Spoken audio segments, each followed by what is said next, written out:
me what to do. I'm like, yeah. And I thought, I'm not there again. You got it all. And she knows how to do it. I wish I could stay in the house before I'm leaving me, but I don't. It's gonna be a while. It's Yeah, we were gonna go, actually, I was gonna yeah. we were gonna go, What, the mover to get out of the chair? yeah. And that'll be hard to find too. I mean, you can find them with just a single level, but water ways or anything like that. That's something. Yeah, that's what we're having trouble with. We would have told right, because Jerry could barely get walk. He had to use a different walker around the house and it was the whole loud. That's the only thing he could do. He had a nice one. Came from here. So it had the seat in it and everything. Okay. My house, that's where I'm at now. We're gonna have trouble with it. But I know my deal here will do it. And hoping her manual because enough to get in. Okay, we're gonna get started, and what a better way to start off tonight than with good news. And that is that Ken Bradford's scans came back clear, no cancer. So we'll start with a thankful prayer for that, and we'll get started in the lesson. Dear Lord, we thank you so much for today. We thank you so much for the good news that Ken and Linda received. There's no cancer. We just thank you so much for watching over them, walking with them through this, and ask for continued healing for Ken so that he can get back to eating and gaining weight and doing the things that he wants to do. We are just so thankful that you healed him and that you brought them to this point.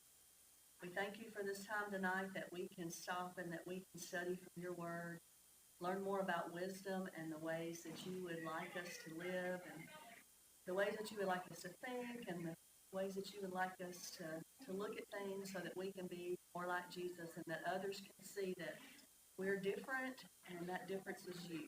Thank you so much for your son. In Jesus' name, amen. Okay, so we're talking about wisdom, and last week, we left off with the wise use of wealth. So we're going to pick up right there and continue on. So we're going to start tonight in Matthew 25.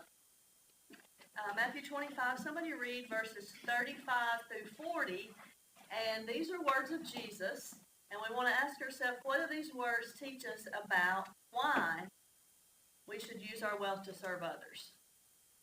And that's the question we want to answer as we read these. Why should we use our wealth to serve others? From words of Jesus. What verse is it? 35 through 40 of Matthew 25. Got them?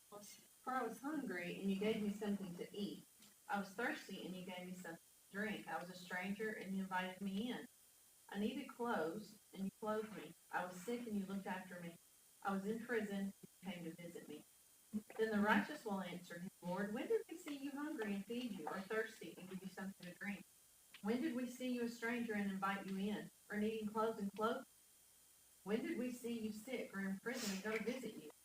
The king will reply, truly I tell you, whatever you did for one of the least of these brothers and sisters of mine, you did for me. Okay, so what do the words of Jesus teach us there about why we should use our wealth to serve others? That's to serve others to him. Yeah, exactly, because we're doing it for Jesus, okay? And if you notice those things he talked about there, hungry, you feed me, thirsty, give me something to drink, stranger, you invite me in, need clothing, you clothe me, I'm sick, you come to visit me in prison. What do you notice about all those? What do all those take? Action. Do what? An action. Action, money, time, okay? They require something of us to do that, you know, and they require a sacrifice in some way for us to do those things, but we do them as if we're doing for Jesus, okay? And so to end this day that we were on, a wise perspective of wealth leads us to remember that how we use the resources we have been given matters. How we use them matters, okay? And when we shift, she says, from seeing the ultimate purpose of our wealth as personal enjoyment to seeing it as a conduit for gospel mission, we're empowered to be change agents for the kingdom. So if we'll shift our thinking from this is mine for me to use for me, and think of it, this is mine to spread the gospel, and tell others about the kingdom, then we put the focus on Jesus and taking it off of ourselves. And the spirit of generosity allows us to share God's love in tangible ways. God gave us these things to use them for him. And when we have money and we have time, we have those things, those are tangible things that we can do to help someone else. Feed, clothe, visit, give them something to drink. And we help create beauty and heal the brokenness that is caused by the greed and injustice in our world. And we know there's plenty of that. Okay, so we're going to shift into day 3 is wisdom and work. Okay, so what can you think of just offhand that the Bible tells us about work? I think it's Colossians 3:23. Whatever you do, do it as if you're. Okay, and that's exactly one of the verses we're going to talk about. Okay, that's very good. What else? What else? If you don't remember the exact scripture, but what else? Principle. Thessalonians, I think I mentioned it last week. It talks about living a quiet life and working with your hands. Okay. So that you don't have to depend on God. Okay. All right. Good. What else? What does the Bible tell us about work? The one about the talents right above that, they had to do something to increase that. Right. So you're assuming probably work. Yeah. To do that. Right. Work is good. The Bible, we would say the work is good. I mean, work started in the garden, didn't it? With Adam and Eve. So, work is a good thing. And it's part of our divine design. We're designed to work. There's a verse that says, if you do not work, you won't eat, right? Okay. Whoever works this land loves plenty of food. Yeah. Proverbs. Yeah, so it's a good thing. And it has a divine purpose. It also means that we'll continue to work. Isaiah tells us in the new heaven and the new earth, cultivating God's world for his glory. So in some way, we're going to work. I don't know what that's going to look like, but some way we're going to work. Because work, don't you feel good when you work? I mean, mentally, physically, it's a good thing, okay? There's times that you feel like I just need to sit down and be lazy, and that's okay. But too much feeling lazy, how do you feel? Yeah, you feel yucky, you feel really bad. So work is a good thing. Now, work can be tiresome. Today is April 15th. Hallelujah. It has been very stressful for our work up until today, and we all had pizza for lunch and left 10 minutes early. Thank you, Lord, that the day is over and finally here. So all those late people who called in today, I just was like, oh, okay. And our jobs can be stressful. You ever been stressed at your job? Yeah, we got some teachers in here. I know that. We got some moms in here. That's a stressful job. We got some students in here. That's a stressful job. Accounting. Do what? Accounting. Accounting. Yes. Insurance. That's right. So any job has some stress related to it, so they can be stressful. All right. And so the book of Proverbs is going to give us wisdom we need to push through and provide us with a beautiful vision of why we should persevere in our work and what our consistent and committed efforts can produce. That there's value in work and there's value in pushing through. And I know we want to teach that in our children. There's value in not quitting. There's value in continuing. There's value in doing something that's hard and you don't really want to do it. Anybody in here ever did something you didn't really want to do? Yeah, probably today, right? Okay. And so we do that work to the glory of God. All right, so let's look at a few passages in Proverbs, what it says. So we're going to be there and look at several, so be ready. Somebody read Proverbs 13:4. The slacker craves, yet has nothing. Diligent is fully satisfied. Okay, we're going to come back to it in just a second. Proverbs 20 and verse 4. Too late, too proud. All right, and then Proverbs 21:25.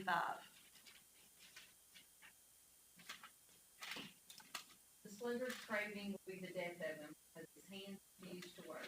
Okay, so we had that a different version, so you got different words, but there's one word that's common in all three of those, and that is slacker. Okay, that uses different terms. The slacker, somebody else has said, Lazy. the lazy, the sluggard, okay, all means the same thing, right? And if you look it up in a dictionary, a slackard is a person who avoids work, avoids duties or responsibilities, is lazy, apathetic, and lack of ambition. Okay, so I don't think that any of us want to be called a slacker, okay, or a sluggard. We don't use that word as much, or lazy. You know, I don't think that's something any of us want, and tells us that all the things that the slacker does aren't good. The outcome of being a slacker is not going to have anything to eat. He's not going to have any fruit from his labor, from his work, because he didn't do anything, right? Okay, and so that's not a good thing. So let's look at Proverbs 6, and let's compare the slacker. Proverbs 6, verses 6 through 11. Let's compare the slacker to the ant. Proverbs 6, 6 through 11. Somebody will read that? Take a lesson from the ants, you lazy bones. Learn from their ways and become wise. Though they have no prince or governor or ruler to make them work, they labor hard all summer, gathering for the winter. But you, lazy bones, how long will you sleep? When will you wake up? A little extra sleep, a little more slumber, a little folding of the hands to rest, then poverty will pounce on you like bandits. Scarcity will attack you like a hornet. Okay, all right, so talking to the slacker, talking to the sluggard here. Okay, so that let's compare those two. The ant, tell me some qualities of the ant, some characteristics of the ant here that you learned. Well, I thought they were the peanuts. I thought that's what you feel.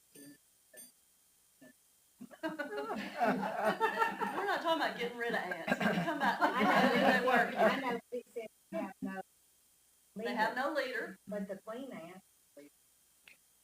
Well, isn't that, I don't know, isn't that the I think bee? it's trying to say, there's not somebody Queen standing bee. up. No, because when you have Okay, I don't know.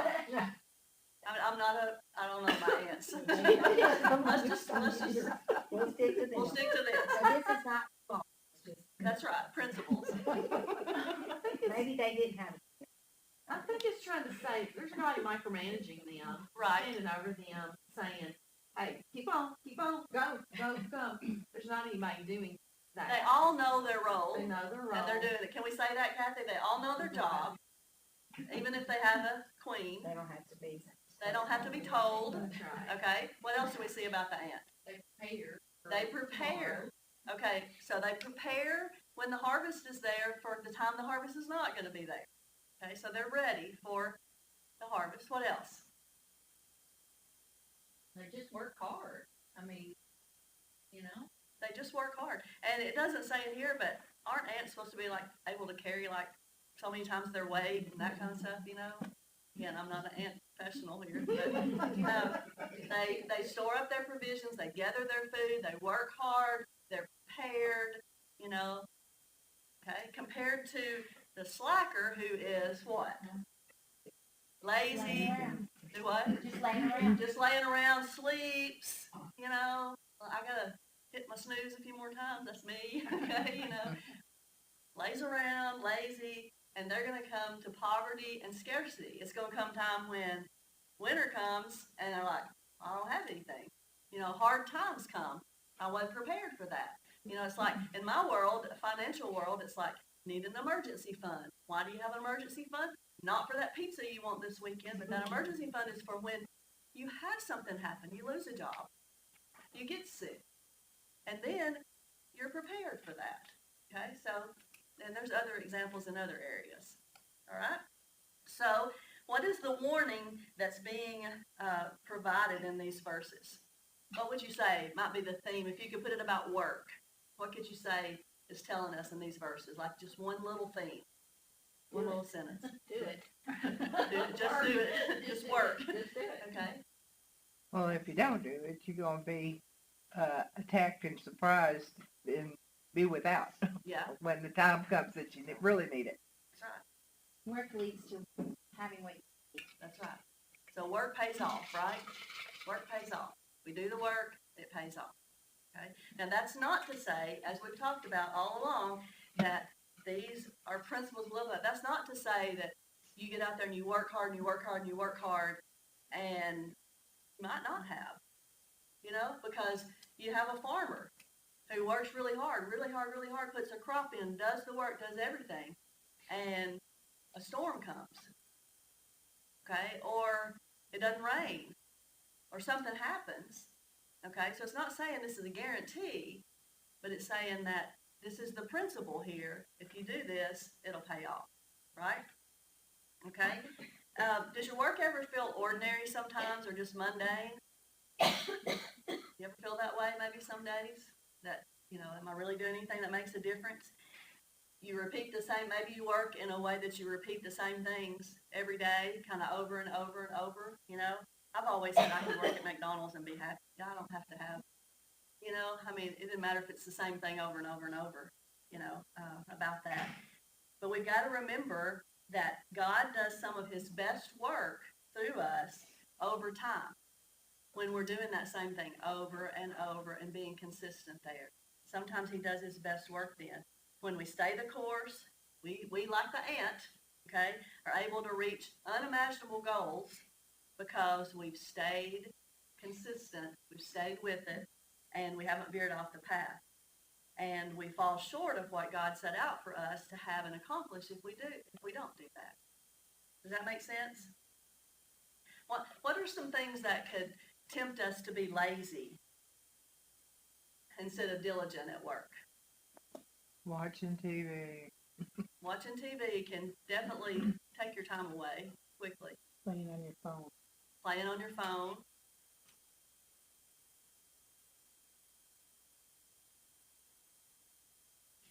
What else? What else maybe at work?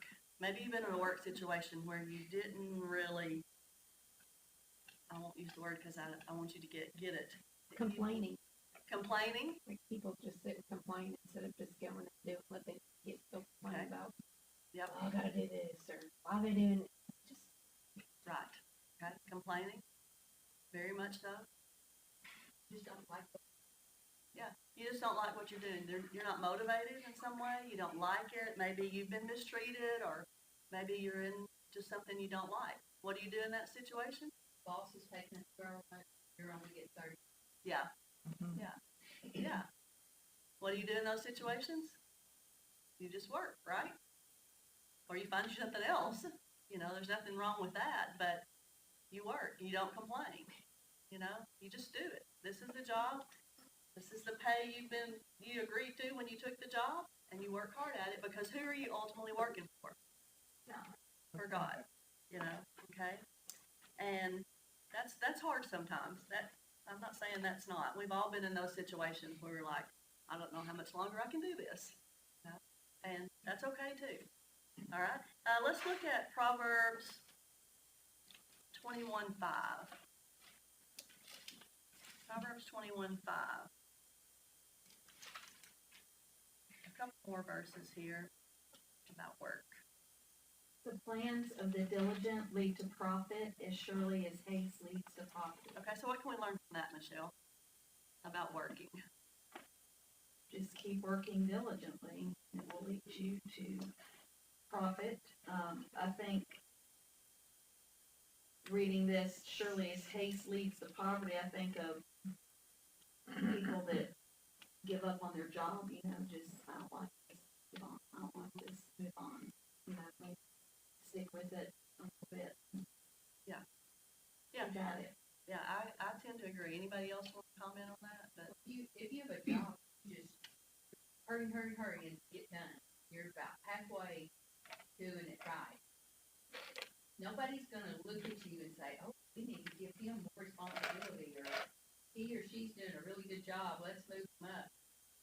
You're getting your work done, but it's only a halfway job. So somebody else who's more diligent about what they're doing and doing it right, in the long run, is going to be who is noticed and gets the gain, I guess.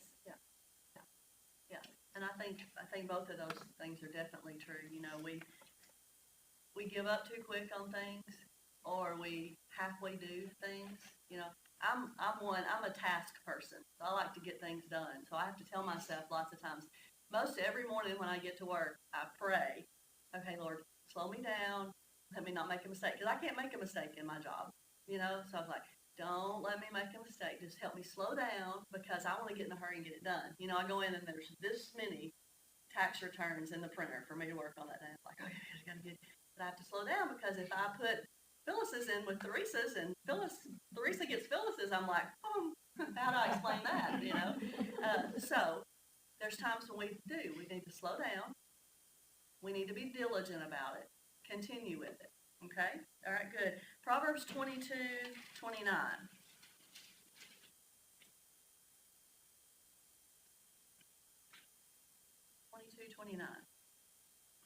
If you see a man skilled in his work, he will serve before kings, he will not serve obscure men. All right, so what is that telling us, Angie? What's the, I mean, pretty much what I said before. If you work and you are diligent and you do your things, then you're gonna get noticed. how do you get skilled in your work? Doing it. You keep doing it. You keep doing it. Keep doing it. You get better at it. Okay? So again, that persistence, that diligence, keep doing it. And then you'll be skilled, and then you'll be somebody that people will be like, I want her, you know, because she knows what she's doing here. All right? So yeah, good. Do the outcomes in these verses always happen? No. It's like we said, these are principles. This is not like I'm going to learn my skill and be the best at it and have the best job ever. It might not happen for some reason. Okay? But these are principles for us to live by. And that's important for us to remember as we go through these. So this is the verse that was mentioned earlier, Colossians. We probably don't have to look it up because you quoted it. Colossians 3:23. You want to say it, read it to us again, or say it? Whatever you do, it as if you did it. Yes. Okay. So she says, if we might not always experience financial prosperity as a result of our hard work, what is the motivation of working diligently? There's the answer. We work as if we're working for the Lord. We may not experience financial prosperity from our job. That's not ultimately why we're doing it. We're doing it because we're working for the Lord. Okay, so I want everybody in here could answer this. I won't make you because some don't do that. But what work, what assignment has God given you? And she gives a hint. We all have at least one, and it's our current job or role of service. So that's pretty easy. What work or assignment has God given you? Everybody thinking of that? Got it in your head? Okay. So what impact could you make if you saw that assignment as an opportunity to help those you serve flourish and thrive for the glory of God? So what impact could you make if you saw that assignment as an opportunity to help those you serve flourish and thrive for the glory of God? Michelle's a school teacher. If you see that assignment as an opportunity, and you do, because I know she does as a teacher, to those you serve, those students, to flourish and thrive for the glory of God, you're making a difference in their life every day. You know, Abby's a mother. She's got 6 students. She's got 6 kids. She sees her job as an opportunity to help those she's serving thrive and flourish. Okay? Can we all answer that? Think about what you said. Kathy helps lots of people with PT, goes in their homes and helps them. If you see that as an opportunity to help those people thrive, that's what you're doing. You know, you want those people to get better so they can have a better quality of life, right? If we could all stop and think of what that job is and that's it, then what difference would that make in our world and in our lives? When Angie's doing all that cooking for us out there. These ungrateful people who, yes, no. She sees that as an opportunity to help us, and it has. This is one of the best things we've done. You know, they got us back from COVID, and we're flourishing because of that. Okay? Okay, then she ends this section which says, our work is done outside of Eden. Okay? This means that at times the task you've been called to steward will be hard and tedious. Okay? We're not in Eden. We're going to be someday, but we're not yet. But in those moments, we have to keep the main thing in mind, the greatness of God's kingdom mission.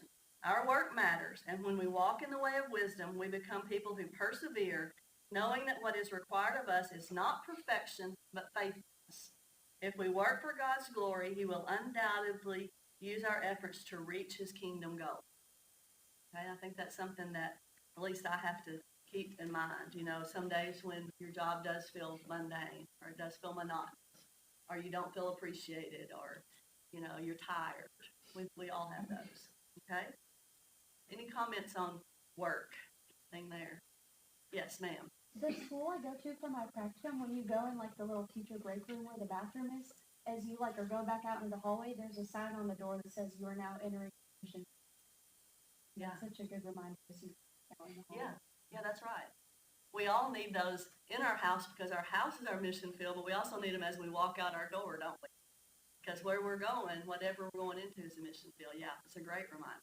I think we can have such a big effect on who we're working with, not just people we're working for, Right. but like fellow teachers that you work with, or whoever you work with in your office, and like the way that you're working and your attitude. I've worked with people who were doing a hard job, but they have a great attitude, and so it's like, okay, this is not bad.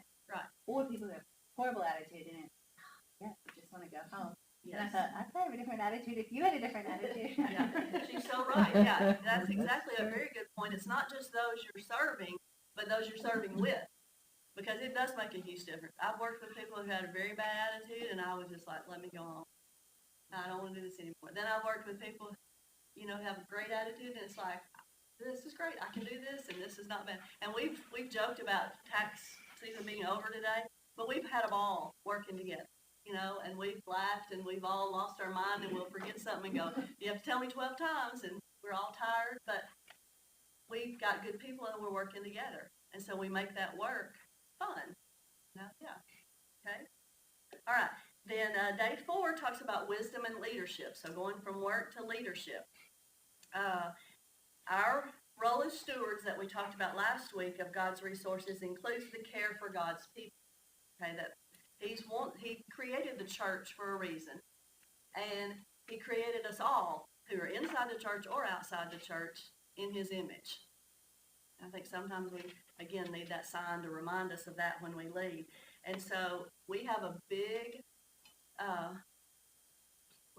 opportunity to influence people and to impact people's lives for Christ. And that means we're all leaders. Every one of us are leaders. We may be quiet leaders or behind the scene leaders or whatever, but we're all leaders. We're all leading somebody somewhere. Okay? Would you agree with that? You know, sometimes we don't like to think, no, nobody's following me. Yeah, somebody is. Somebody's looking to you and you're leading somebody. And so Proverbs is going to tell us what would it look like to be a wise leader. And leaders are ones who take care for those, that they lead. So this lesson is going to look at to walk in the way of wisdom as a leader, see how our spiritual maturity is the key to wise people's stewardship. The more we look like Christ, the better we are able to lead others for the glory of God. So what does that tell us? First, we got to do what? Look like Christ. Try to look like Christ before we lead somebody, because we don't want to lead them in the wrong way. So we ourselves have to have ourselves, that spiritual maturity means we've got to be growing, you know, towards spiritual maturity so that we can lead those. Yeah. Okay. Proverbs 15:22. How do you want to read that?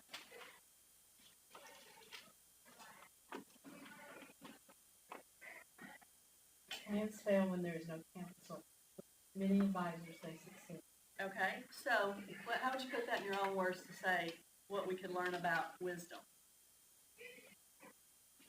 Ask for help when you need it. Ask for help when you need it. Gotta be listening to what people. Got to be willing to listen. Yeah. Okay. Yeah. Very good. Okay. You know, ask for advice when we need it. When we're making plans, and be willing to listen to other people. Because, you know, I don't know everything. I mean, I'm not even come close to know everything. And there's people that I know in certain areas know so much more than I do. So listen to them. Be willing to listen, but be willing to ask as well. Okay? All right? Let's look up Proverbs 16:13. Proverbs 16:13.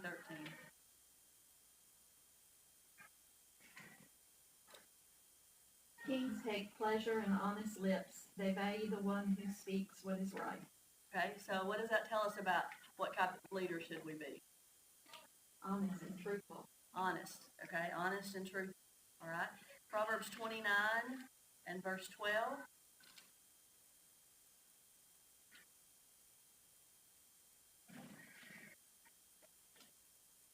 If a ruler listens to lies, all of his officials become wicked. Okay, so again, who do we listen to?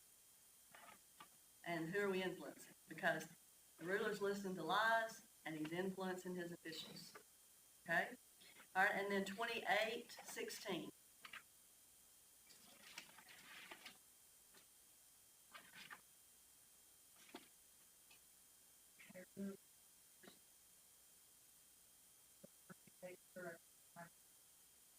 Okay. All right. So the theme of all three of those verses as a characteristic of a leadership would be what? Honesty. Okay. Be honest. Tell the truth. You know. And so You want the truth to be told to you too. You know? exactly. That's part of that's kind of the flip side of that. Be willing to hear the truth Right. when it needs to be heard. What happens when you know someone has not told the truth? You know someone has lied. Maybe not to you, but you know they've done that or whatever. How do you look at them after that? Yes, we still love them, but are you going to go to them for counsel? You know, are you going to look to them for advice? Trust. It affects trust. Yeah, because we want someone to be honest with us. And you also, as Phyllis said, the flip side is I don't want somebody to tell me something that's not true. No, Just because you want to hear, like, don't tell me what I want to hear. right. Just Tell me what I need to hear. Tell me, yeah. Tell me the truth. And that doesn't mean you walk up and go, well, you're sure look fat in that dress. That's maybe honest, but that's a little cruel, okay? But, you know, we want somebody that speaks the truth to us, and we want to be honest as well, okay? Good, all right? Why is integrity, that's what we're talking about really, integrity an essential characteristic of a wise leader? Why is someone who's honest, who speaks the truth, who hears the truth, why is that integrity such an essential characteristic of a leader? Feel like they trust you. They're not fault you. Absolutely. Absolutely. You know, people are not going to follow you if you're not honest, if you're not truthful, if you don't have integrity, if you do things that aren't honest, And I right? always think of integrity as something to do. Right. I think it bleeds down too to the people that you're leading. If you're leading that way, then people under you are going to think, that's okay, you know, he got where he is, and, you know, he's done these things, so must not be that bad. Right. So you're breeding other people to become like that. Absolutely. Being a leader is such a privilege and like a responsibility. Like people pretty easily brainwashed. Like a lot of cults, the terrible things that have happened in the history of the world that just took a little bit of brainwashing to get a large groups of people to follow. I could easily be raising my children to believe lots of things and they wouldn't even question it. So I think like a leader, I just hope anyone in a position has the integrity to lead the people that are leading towards truth and just goodness, whether it's like the truth of the Bible or just integrity in the job that you're doing. Like we're not ripping people off or Right. Right. And she talks here about the, you know, dishonest weights and stuff, you know, and you know, that's how they would rip people off, you know, and all that. And, you know, today we could say the same thing about fudging on your tax return or, you know, other little things, taking something from work or, you know, just little things we just think are little, but you're right.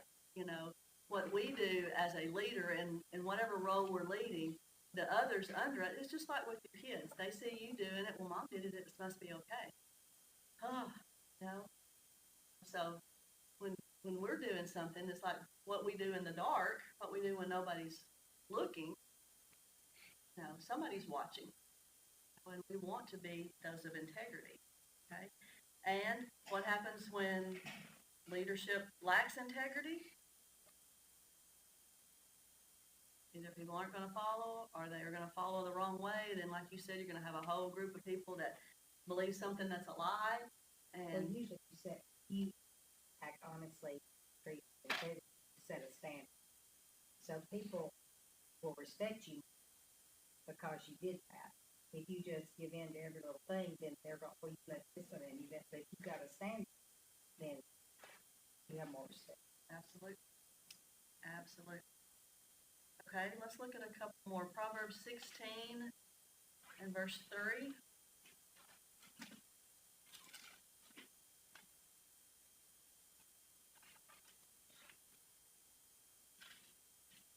This one's for, I'm sure. Commit your actions to the Lord and your plans will succeed. Okay. Does anybody read differently than that? Commit your work to the Lord and your plans to staff. Okay. All right, so does that mean if I commit what I'm doing to the Lord, my plans are always going to happen? Not necessarily the way you want them to, they'll happen according to what he wants them to. Exactly. Yeah. But the principle behind that is we need to involve the Lord with our plans. We need to say, you know, if this is what you want me to do, okay, then it's going to succeed, and show me what you want me to do. And if we do that because we're doing it for the Lord, then it's going to succeed. Maybe not, like you said, in the way that we necessarily want it, but in the way it should. Does that make sense?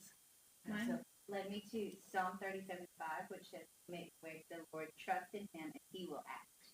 yeah, And, yeah, I like that too, because if we trust it to Him, He's going to do whatever He needs to do. it may not look like your plans are working out, but it's involved, and they are. Yes, absolutely, absolutely. Okay, so ask, seek God, and let Him do. Right? Okay, Proverbs 16:9. In their hearts, humans plan their course, but the Lord establishes their steps. Okay, what's that telling us?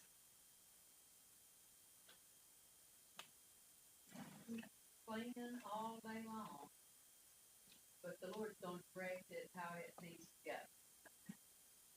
And I think those two verses go together, obviously, because it's like, let's commit this to the Lord. And it's not saying not to plan, because we're told to plan. You know, we need to prepare, we need to plan. But God's going to determine how that plan comes out, how that plan happens. You know, He's going to make the path for that plan, and it's going to end up the way He wants it. He's going to direct us in that way, if we let it. Okay, so in these verses, some of them use the word establish. I don't know if yours did or not, but she had us look up establish, and establish in the Lord here is to set up, create, or initiate something on a firm or permanent basis. So these verses are telling us to establish and set up this plan, this whatever this is we're doing, our plan to the Lord, on the Lord. You know, make the foundation be the Lord. Make the foundation be God. Commit it to him and he establishes it, what I'm getting, right? Yes. We yes. commit it to him and he'll establish it. Yeah. Uh-huh. It's going to be on Him. It's going to be on that foundation, on a permanent basis of Him. Then it's going to go forward. It's when we try to do it, and on us, you know, it's kind of like the wise and the foolish man. No, okay. He needs to be the foundation and the basis of it. We need to commit it to Him. Okay. All right. So wise leaders are humble, but foolish leaders, what's the absence of humble?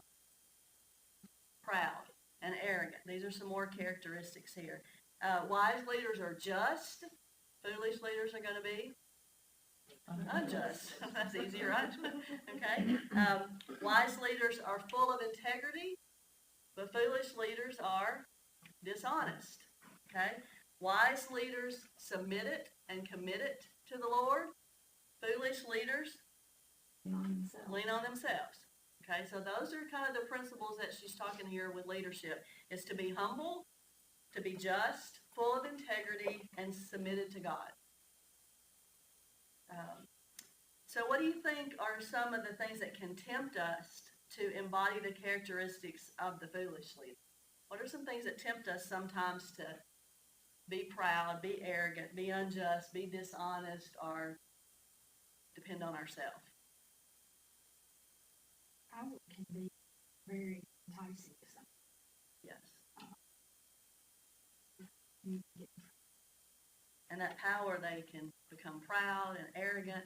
They can get proud by unjust ways and lack of integrity and thinking they're doing it right. Okay? Lack of integrity, I think, sneak its way in. You don't have to, not everybody starts out going, I'm going to cheat the system. A lot of times it's insidious. It'll sneak its way in, so you have to always be careful. The little things matter too. But I was just thinking that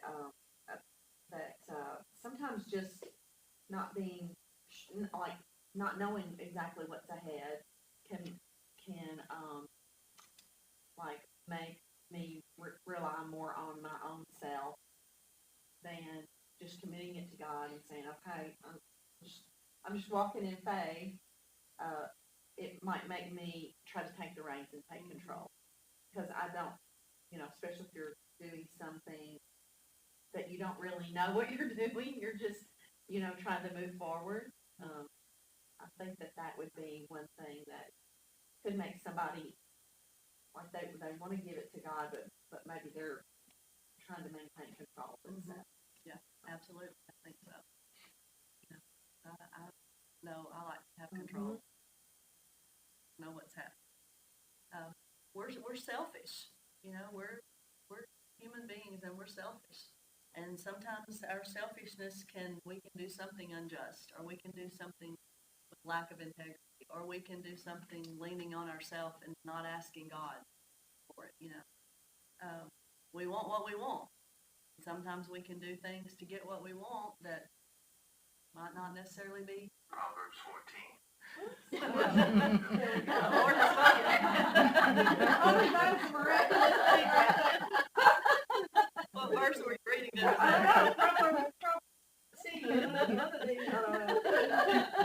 Okay. So, we can be tempted to not be humble. We can be tempted to not be just. We can be tempted to be dishonest. We can be tempted to think I could do it myself. Or I think also when we work hard for something and we have it, we tend to think, I worked hard for this. This is mine, and taking that too far can get us in trouble as well. Okay. All right. So she ends this one saying, leadership comes with influence and power. Unfortunately, it can be easy for us to use those things for our personal gain and not in service for other people that God has called us to lead. To fight against the temptation of self-glory, we must embody the words of Jesus in Mark 10:45.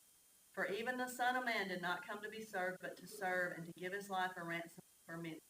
When we remember that people stewardship is ultimately about self-sacrificial service, we're able to maximize our influence for the glory of God. So if we can remember that the things that we have and what we've been given have been given to us, not for our own self-glory, but for service of God and for showing other people God, bringing them to God, people stewardship, she calls it, then we can maximize our influence for God's glory. Okay? All right? All right, so just basically to sum up this lesson here is she says, remember your why. Okay, remember your why. And the book of Proverbs reminds us of our why. Why are we doing this?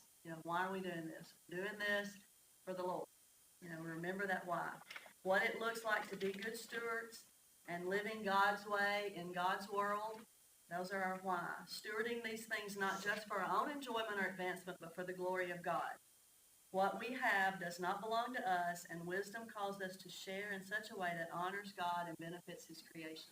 So we got to remember our why. Why do we have these things? Why are we here? Why has he given us these to us? Okay? All right, somebody read Matthew. We're going to go back to Matthew again. Matthew 25, 14 through 30. This is kind of a long one, but Matthew 25, 14 through 30. This is the one we've already read, okay? So we won't read it all again, but this is, look at this. This is the parable of the talents again. And what does the master say to those who made a return on their investment? It's in two different places. Well done, good servant. He says, well done, good and faithful servant. You were faithful over a few things, I will put you in charge of many things. So, when we look at our goal of stewardship, what do we learn from that? Be faithful. Be faithful with what we have and what he's given us to steward. And those parable of the talents, as we talked about before, one of them was given more than the other one, but they both did something with what they had. And they both used that to bring glory to their master. And that's what he's asking us to do. We're all in here at different levels of what talents we have and what wealth we have and all of these things. And he's not saying for Phyllis to do just exactly like me, because she's been given something different than me. But he's saying for Phyllis or for me to use what you've been given for the glory of God. Whatever that is, not to compare it with somebody else, but to use what he's given you to be faithful with that. Okay? All right, and she said, about out of time here, but what is one thing that you can take away from Proverbs about our wealth, our leadership, our work, that kind of stuck out to you maybe in these last couple of weeks? That's like, this has been on my mind, or this is going to stick with me, this is going to help me. What would be one takeaway, you might say, from? Think of. I think the Lord is faithful. If you put him first in whatever you do, it's gonna be okay. It may not be what you thought it would be, but it's gonna be okay at the end. Whether in whatever aspect you're working at that point in time. Absolutely. Somebody else?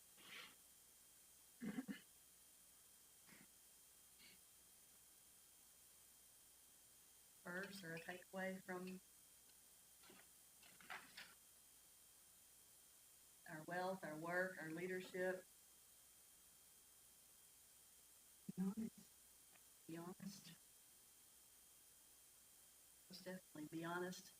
And she has a chart at the end for you to look at walk the path of wisdom through stewardship with your finances, with your time, with your job, with your talents, and with relationships where you have influence. And I think that's a good thing for us to stop and think about. What finances God has given me, am I being a good steward? Am I walking wise steward with those? With my time, we've all been given the same amount of time. But am I using my time in a wise way, stewarding it the best that I can? With my job, we've all got different jobs, and God's put us in those jobs, and am I using my talents, my wisdom there? Okay, and then she talks about your talents. She's separating them out, your talents, the gifts you've been given, your personality characteristics, those gifts you've been given. Am I using my gifts in a wise way? And then the relationships where you have influence. And that area is going to change, as you get older. Start out, your influence is your children. And then, your job, the people that you're around, and then maybe, it changes. But am I using wisdom to influence those people that I'm around? Anybody else? Comments? Well, I'll just say that last passage in 5, I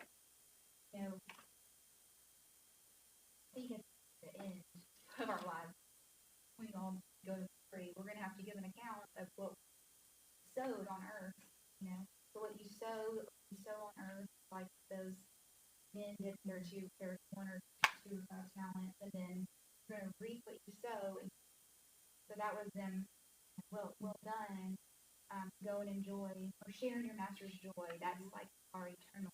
We do with our talents here on earth that affect our eternal work. Right. Yeah, absolutely. Yeah. And we all want to hear him say, well done, good and faithful servant. And we don't know how all that's going to look, but we know that we are going to give an account with what we've been given and what we've done with what we've been given. We want to do with what we have and being a good steward, a wise way. Because it's all his, and it's all here to bring him glory. I have to be reminded of that.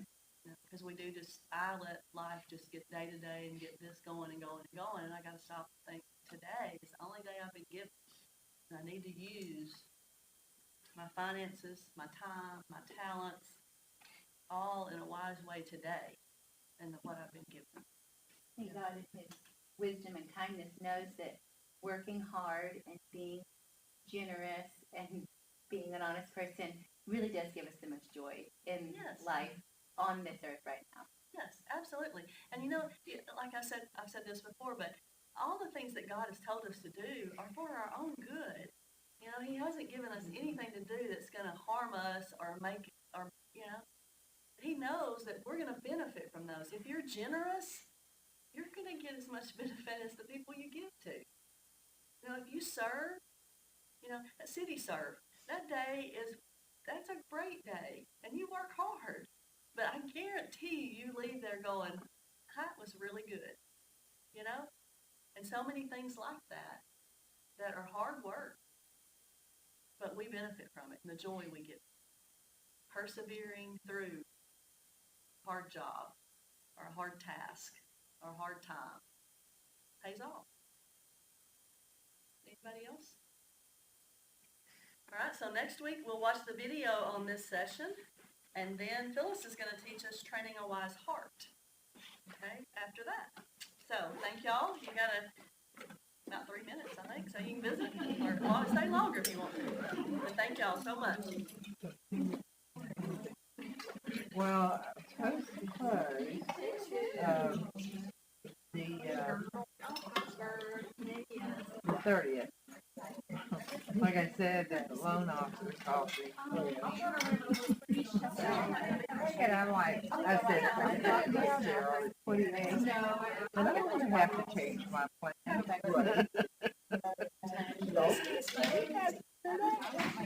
And, I thought, well, what happened? She offered me a lower interest rate. And I said, no. I'm just say that because I know FHA and VA are harder to do.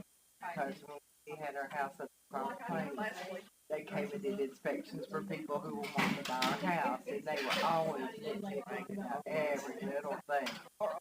And so we have always gone conventional. That's what I was going to do. She came up, I think the APR was 511, which is really good. Yeah. But the FHA, it was going to be 4.9. Okay. And I thought, okay, well, that's even better. And the closing costs were okay, a couple of thousand less. Every little bit helps. Right. They want a lot. What part of Florida? In Panama City. Okay. Yeah. Oh, yeah. Yeah. And so, so I said, well, let's go ahead and go with the FHA. And now he's saying this, and I'm like, if I had to swear, I wouldn't have had this kind of issue. Yeah. And she was switching over to another loan officer. Right. And evidently they were giving her all the information I had given her already. I mean, my God. 24 taxes. No, was that the 24 ones? No, the 25 ones. This last one that he did. Okay. It had to be 20 pages long. I mean, it was just one after the other. Because we don't draw business. Right. And that's another issue. When you own your own business, they don't want nothing. and, they question everything.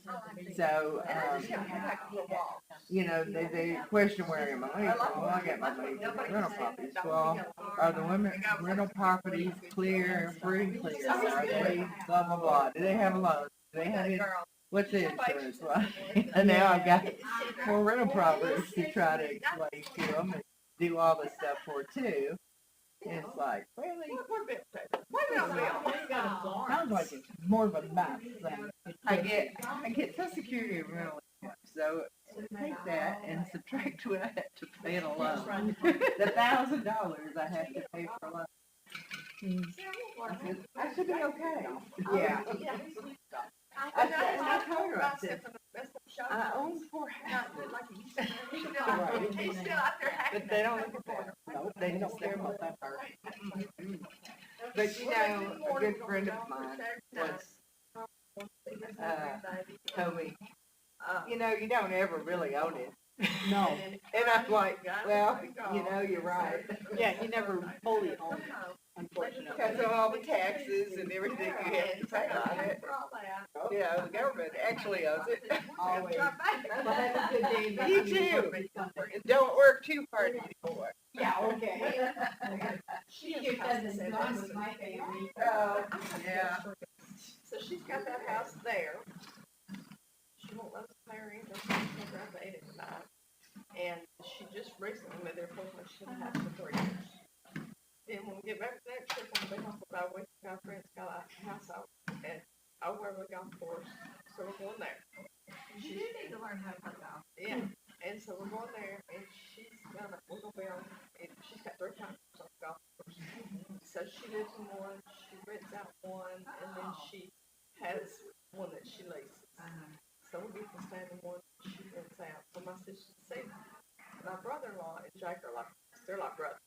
They're like, they just don't even know me and Pam were there. So sometimes me and Pam get in the car, but they are not like, Your brother-in-law? no. The very first time I took him to Franklin to meet him, he came over and said, and talk country talk. Said, I like this guy, you know? And he's like, and now he comes up here, look up, he's still my man. You're out of here. Yeah. You're gone. Yeah. Jake is on. So I like, and then, you know, but he won't travel internationally, so I have to find other things to, so I'm going to do an Australia trip with Max. Y'all, sometimes that's been on my bucket list for years. I've exceeded my children's inheritance. And I told him, I said, yeah, y'all want to do, yeah, I'm so proud of me too, because I'm going, I've been trying to go there for a long time. But anyway, but I think I'd like to learn how, but the thing is, I hear you have to do it a lot, big to get at it, and I don't think You're so busy going all the way over. like today, just had to go change my neighbor's dressing. You know, I went to see my 96-year-old mother-in-law. She wants her sweat tight, so I cooked those for her. So, you know, I'm like, I'm busy, but you know, I don't do anything either. I got the gym. That's my Yeah, thing. I see her there all I got the time. gym all the time. Children, honey, she's busy all the time.